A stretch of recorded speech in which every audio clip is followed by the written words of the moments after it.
चिराग पासवान के सामने भारतीय जनता पार्टी को आखिरकार झुकना ही पड़ा। चिराग पासवान जैसा चाहते थे वैसा ही हुआ। पशुपति कुमार पारस को आउट कर दिया गया। नमस्कार, द बिहारी टॉप देख रहे हैं। मैं हूं आपके साथ बिरजू सिंह।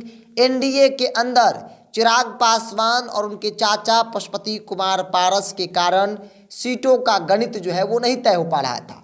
लेकिन कल देर शाम चिराग पासवान की जेपी नड्डा से मुलाकात और उस मुलाकात में सब कुछ फाइनल हो गया। अंततः वही हुआ जो चिराग पासवान चाह रहे थे। मतलब चिराग पासवान का शुरू से मानना था कि रामविलास पासवान का असली वारिस राजनीतिक तौर पर अगर कोई है तो वो नाम चिराग पासवान, जो रामविलास पासवान के बेटे हैं। ऐसे में हाजीपुर पर उनकी दावेदारी थी। साथ ही साथ जो सीटें लोजपा को मिली थी रामविलास पासवान के ज़माने में, उन सीटों पर चिराग का दावेदारी था। और इस शर्त के नीचे भारतीय जनता पार्टी भी झुक गई। शुरुआती दौर में ऐसा कहा जा रहा था कि भाजपा चिराग को बहुत ज़्यादा भाव नहीं देने जा रही है। भाजपा जो देगी चिराग को स्वीकार करना पड़ेगा। चाचा पशुपति कुमार पारस का कद काफ़ी बड़ा है। पशुपति कुमार पारस को भाजपा नहीं छोड़ेगी। लेकिन चिराग की प्रेशर पॉलिटिक्स इस कदर काम आई कि चिराग पासवान के सामने भाजपा पूरी तरीके से नतमस्तक हो गई।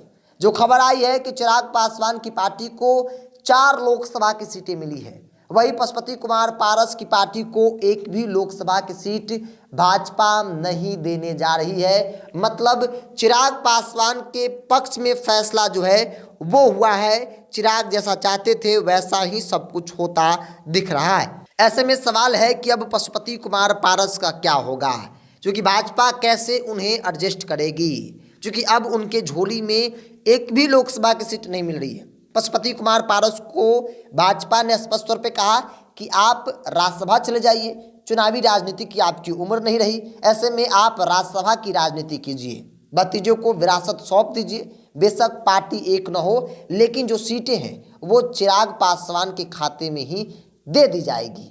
अब प्रिंस राज भी लोकसभा नहीं लड़ेंगे। प्रिंस राज को लेकर कहा गया कि उनका परफॉर्मेंस अच्छा नहीं है। ऐसे में अगर वो चुनाव लड़ेंगे तो और ज़्यादा डैमेज हो सकती है एनडीए गठबंधन। मतलब प्रिंस राज का भी पत्ता कटा। चिराग पासवान से जिसने भी दुश्मनी ली थी सबका पत्ता कटता नजर आ रहा है। एक समय था जब चिराग को छोड़कर जाने वालों की लंबी कतार थी, लेकिन अब जो भी लोग गए वो पछता रहे हैं। चिराग पासवान ने सबका पत्ता एक एक करके काट दिया है। वीना सिंह वैशाली से सांसद, वो भी गई थी। हालांकि वो चिराग पासवान के खेमे में भी है, लेकिन उनका भी पत्ता कट चुका है, ऐसा तय माना जा रहा है। प्रिंस राज अब लोकसभा की, संसद की राजनीति नहीं करेंगे, बल्कि वो विधानसभा की राजनीति करेंगे। फिलहाल प्रिंस राज को नीतीश कैबिनेट में जगह दी जाएगी, एमएलसी बनाया जाएगा और फिर प्रिंस राज मंत्री बनेंगे। तो इस तरीके से भारतीय जनता पार्टी ने चिराग पासवान और उनके चाचा पशुपति कुमार पारस के बीच जो लड़ाई थी उसे खत्म कर दिया है। हालांकि फैसला एक पक्ष में हुआ, ऐसा कहा जा रहा है। चिराग पासवान के खेमे में खुशी की लहर है, वही पशुपति कुमार पारस के खेमे में मानो मातम छा गया है। कोई भी कुछ बोलने को तैयार नहीं है और इसीलिए मेरे लिए कहना आसान हो गया है कि चिराग पासवान के शर्तों के सामने भारतीय जनता पार्टी नतमस्तक हो गई है।